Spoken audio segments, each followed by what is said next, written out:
میں پاکستانی قوم سے اپیل کرتا ہوں کہ وہ ملک بھر میں جاری افسوسناک سیلابی صورتحال میں ریسکیو اینڈ ریلیف مہم میں ہمیشہ کی طرح بڑھ چڑھ کر حصہ لیں۔ تحریک انصاف بھی سیلاب متاثرین کے لیے بلا تفرق اپنا کردار ادا کرے۔ میں ہمیشہ موسمیاتی تبدیلیاں اور ان سے آنے والے نقصانات کے حوالے سے شعور اجاگر کرتا رہا ہوں۔ ہم نے پہلے خیبر پختونخوا میں بلین ٹری منصوبہ شروع کروایا اور وفاقی حکومت میں آ کر 10 بلین ٹری منصوبہ شروع کروایا۔ اس کے ساتھ متعدد چھوٹے، درمیانے اور بڑے درجے کے ڈیمز اور نیشنل پارک سمیت ایسے اہم ماحولیاتی حفاظت کے منصوبے شروع کروائے جو ماحولیاتی تبدیلی میں کمی کے باعث بنے۔ درخت ہی ماحولیات کا تحفظ کر سکتے ہیں۔ ایسے منصوبوں پر تیزی سے کام کرنا قومی ترجیح ہونا چاہیے۔ افغانستان میں زلزلوں سے ہونے والی ہلاکتوں اور نقصان پر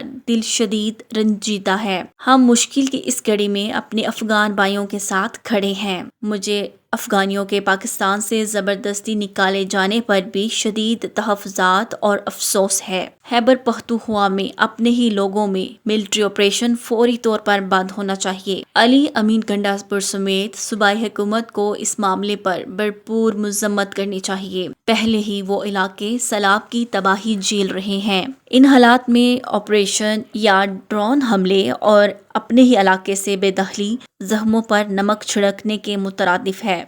میری ہدایت کی روشنی میں تحریک انصاف کا ضمنی انتخابات کے بائیکاٹ کا فیصلہ قابل تحسین ہے۔ کاغذات نامزدگی واپس لینے والے امیدوار بھی داد کے مستحق ہیں۔ جن اراکین نے اسمبلی کی کمیٹیوں سے استعفیٰ دیا ہے وہ بھی قابل تعریف ہیں۔ ان کو یہ بھی ہدایت کرتا ہوں کہ اگر ان کے زیر استعمال کوئی بھی گاڑی یا امارات ہیں تو اسے فوری واپس کر دیں۔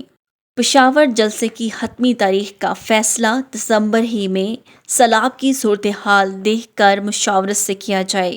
3 سال ظلم و جبر سہنے اور حق پر ہونے کے باوجود میں نے ملکی مفادات میں مذاکرات کی بات کی، مگر مجھ سمیت میرے خاندان سے سیاسی انتقام کی انتہا کر دی گئی۔